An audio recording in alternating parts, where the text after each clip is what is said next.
नमो नमः मित्रों, मैं अंजू शर्मा संस्कृत जीवनम में आप सभी का स्वागत करती हूँ। तो जैसा कि मित्रों हम लोग अपनी कारक प्रकरण की जो हमारी कक्षा चल रही थी उसमें हम षष्ठी विभक्ति का अध्ययन कर रहे थे। तो जो भी मित्र हमारे साथ लाइव जुड़ चुके हैं सभी लोग वीडियो की लिंक को अपने दोस्तों के साथ शेयर कर दीजिए जिससे कि अधिक से अधिक लोग लाइव आए। साथ ही साथ जैसा कि कल की कक्षा में हम लोगों ने जो हमारा सूत्र था न लोका व्यय निष्ठा खलर्थ त्रिनाम इस सूत्र का अध्ययन कर रहे थे। तो इस सूत्र के अंतर्गत हम लोगों ने जो दिया गया, क्योंकि सबसे पहले हमने इस सूत्र के अर्थ को जान लिया था। यह जो सूत्र हमारा है क्या कर रहा था, यह निषेध कर रहा था। ना से होता निषेध, अर्थात निषेध कर रहा था। किसका निषेध कर रहा था? तो जो कृत प्रत्यय लगने से जहां तो हमारा जो सूत्र था कर्तृक कर्मणो कृति सूत्र, ठीक है, उस सूत्र के द्वारा जहां कृत प्रत्यय लगने से षष्ठी का विधान किया जा रहा था। किसमें? कर्ता और कर्म में। तो वहां कृत प्रत्यय, क्योंकि हमने कल की कक्षा में पढ़ लिया था कृदंत प्रत्यय बहुत बड़ा प्रत्यय है, उसमें कई प्रत्यय आते हैं।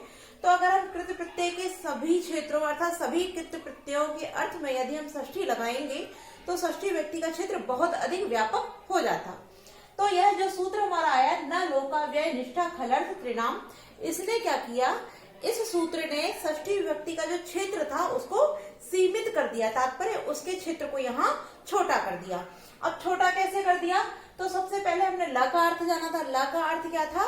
लकार अर्थ में, अर्थात जिन प्रत्ययों का प्रयोग हम लकार के अर्थ में करते थे वहां क्या कह दिया इस सूत्र ने कि लकार अर्थ में जो प्रत्यय हमारे प्रयुक्त होंगे, जैसे कि कल हम लोगों ने जान लिया था जो हमारे सत्री, सानच और क्वसु तथा कानच जो प्रत्यय थे वो लकार अर्थ में प्रयोग हो रहे थे। तो उन प्रत्ययों के अर्थ में इस सूत्र ने क्या किया, षष्ठी का निषेध कर दिया।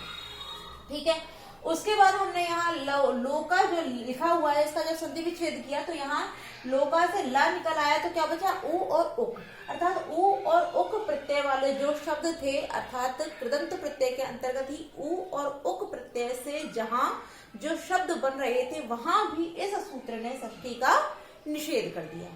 ठीक है, और निषेध के पश्चात हम लोगों ने एक वार्तिक का भी अध्ययन किया था, कमेर निषेध।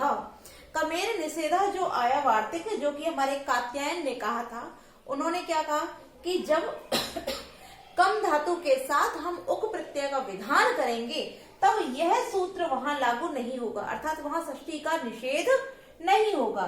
तब क्या होगा वहां पर? तब वहां षष्ठी विभक्ति हो जाएगी। तात्पर्य यह सूत्र क्या कर रहा है, यह षष्ठी का निषेध कर रहा है। किंतु कमेर निषेध जो सूत्र आया था, कमेर निषेध, यह सूत्र, यह जब वार्तिक आया, यह वार्तिक जब आया तो वार्तिककार कात्यायन ने कहा कि जब कम धातु के साथ हम उक प्रत्यय का विधान करेंगे तब यहाँ जो इनसे बनने वाला शब्द होगा उसके योग में यह सूत्र नहीं लगेगा। कौन सा सूत्र? जो था न लोका व्यय निष्ठा खलर्थ त्रिनाम। तो यह क्या कर रहा था, यह षष्ठी का निषेध कर रहा था। किंतु इसने जब इसका निषेध कर दिया तो तात्पर्य क्या हुआ कि वहां षष्ठी का विधान हो जाएगा। ठीक है, तो कल हम लोगों ने यहाँ इस सूत्र तक अध्ययन कर लिया था जिसमें हमने एग्जाम्पल देखा था। इसका उदाहरण जो था वो क्या था, लक्ष्म्या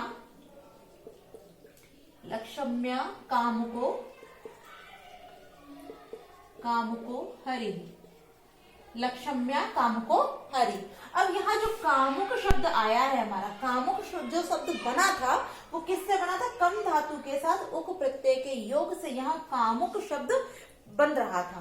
तो क्योंकि यहाँ जो क्या कर रहा है कमेर निषेध वार्तिक हमारा, कि जब कम धातु के साथ उक प्रत्यय आएगा तब यहाँ ये इस सूत्र का निषेध करके तात्पर्य वहां षष्ठी का विधान कर रहा है। और जब इसने षष्ठी का विधान किया तो यहाँ जो लक्ष्म्या हुआ वहां षष्ठी का विधान हो गया, तात्पर्य उस लक्ष्मी के अंतर्गत यहाँ षष्ठी विभक्ति हो जाती है।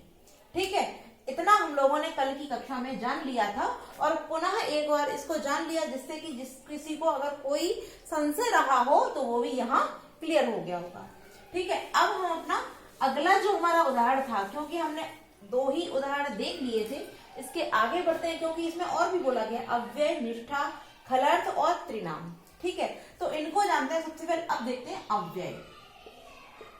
अव्यय, अब अव्यय में मैंने आप सभी को बताया था कुछ प्रत्यय ऐसे होते हैं जिनसे बनने वाले जो शब्द होते हैं वह अव्यय हो जाते हैं, जिसमें क्या थे, कत्वा, ल्यप, कत्वा, ल्यप, णुल और तुमुन अब इन प्रत्ययों से जो बनने वाले शब्द हैं वह क्या हो जाते हैं, वह अव्यय हो जाते हैं। तो इनके अर्थात इन प्रत्ययों से जो भी शब्द बनेगा वहां षष्ठी का विधान नहीं होगा। क्यों नहीं होगा? क्योंकि षष्ठी का निषेध कर रहा है लोकाव्यय, निष्ठा, खलर्थ, त्रिनाम सूत्र। ठीक है, अब इसके उदाहरण से हम इसको समझते हैं, क्योंकि कोई भी जो भी हम देखते हैं कभी कभी हम लोगों को परिभाषा या अर्थ उसका समझ में नहीं आता है, और जब हम उसके उदाहरण को देखते हैं तो हमें अच्छे से समझ में आ जाता है। तो जो इसका उदाहरण है वो देखते हैं हम सबसे पहले। तो जगतः, जगत सृष्ट्वा, जगत सृष्टवा। ठीक है, अब यहाँ हमने देखा कि यहाँ जो सृष्टवा है, यहाँ जो हमारा सृष्टवा जो शब्द दिया है, यह सृष्टवा किससे बनके बनता है, अर्थात सृष्टवा जो है वो किससे निर्मित होता है? तो जो सृष्टा होता है वो कत्वा प्रत्यय के योग से बनता है। यह सृष्टा जो है वो कत्वा प्रत्यय के योग से बना। अब क्योंकि कत्वा जो हमारा प्रत्यय है वो कैसा है वो हमारा कृदंत प्रत्यय है। ठीक है, जब यह कृदंत प्रत्यय है तो यहाँ कर्त कर्मणो कृति सूत्र से यहाँ षष्ठी होनी चाहिए थी। ठीक है, आप लोग ध्यान दीजिए कि अगर हमारा जो हम जो सूत्र देखते हैं कौन सा वाला, कर्तृ कर्मणो कर्मणो कृति, जब हम इस सूत्र को देखते हैं तो ये क्या कह रहा है कि कृदंत प्रत्यय के योग में कर्ता और कर्म में वहां षष्ठी हो जाएगी। तो क्योंकि जो हमारा कत्वा प्रत्यय है वो कृदंत है, और अर्थात कृदंत प्रत्यय के अंतर्गत ही हमारा जो कत्वा प्रत्यय है वो आता है।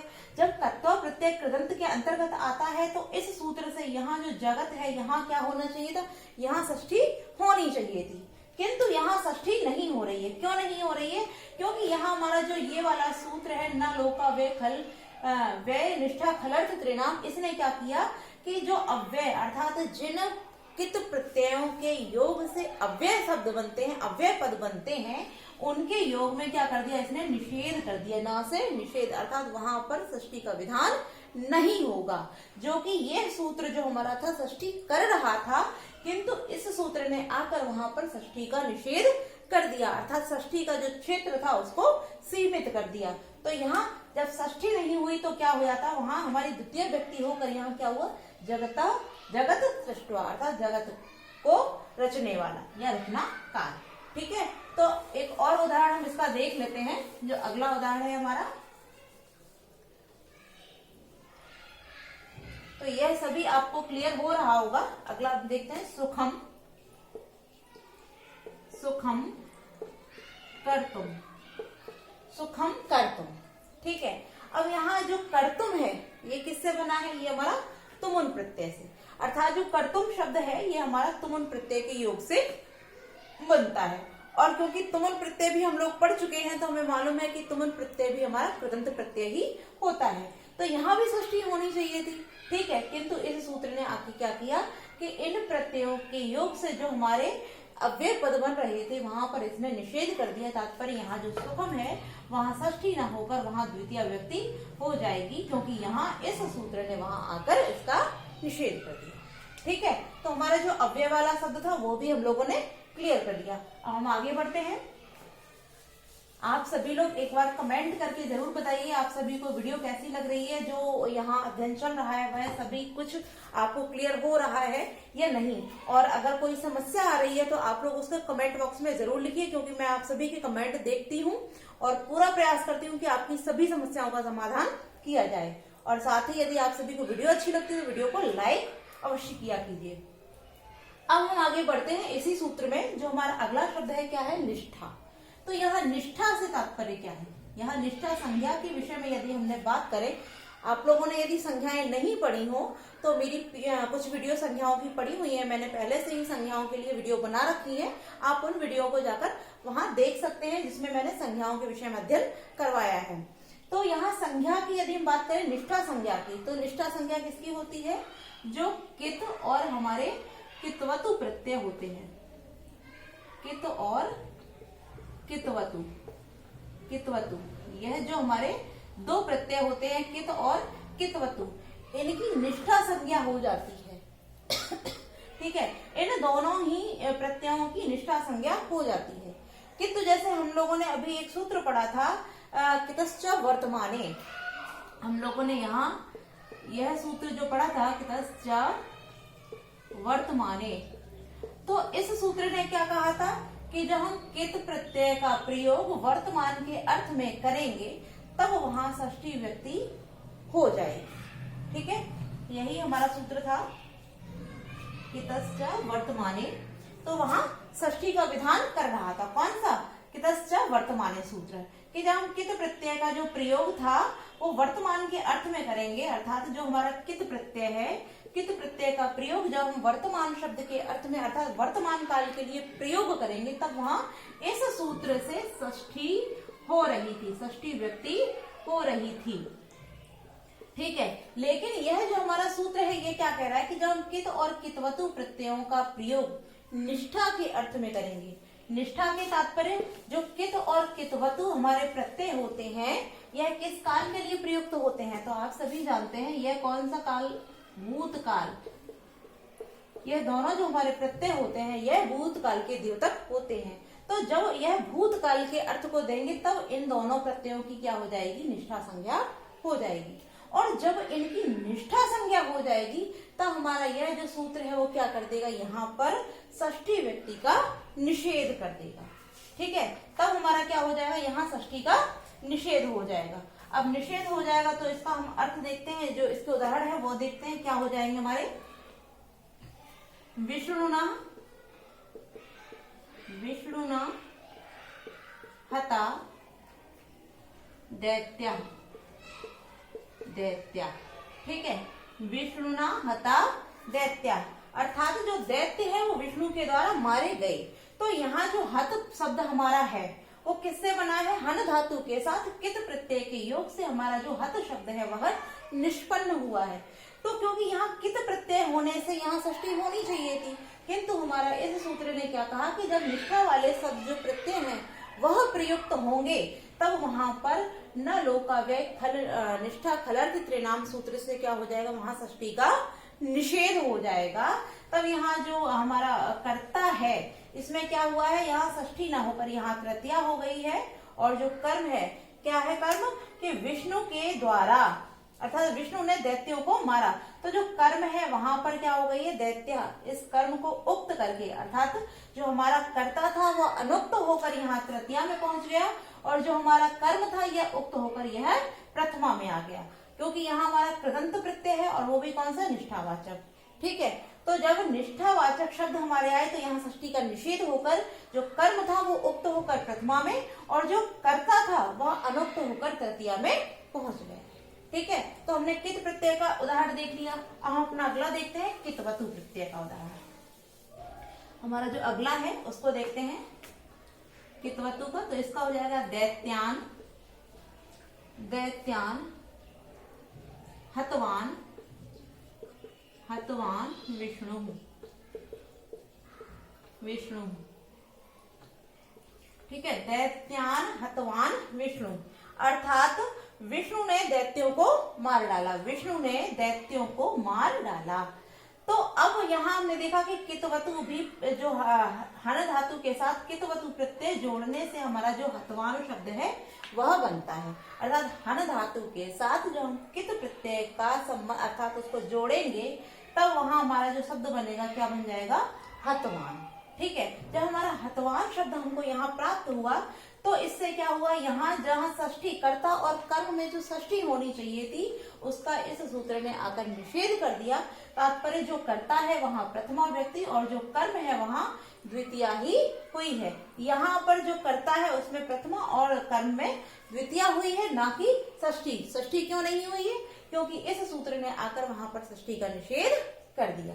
ठीक है, तो हम लोगों ने निष्ठा भी देख लिया। अब हम अपने देखते हैं खल, खलर्थ अर्थात खल प्रत्यय और उसके अर्थ वाले जो शब्द होते हैं उनका।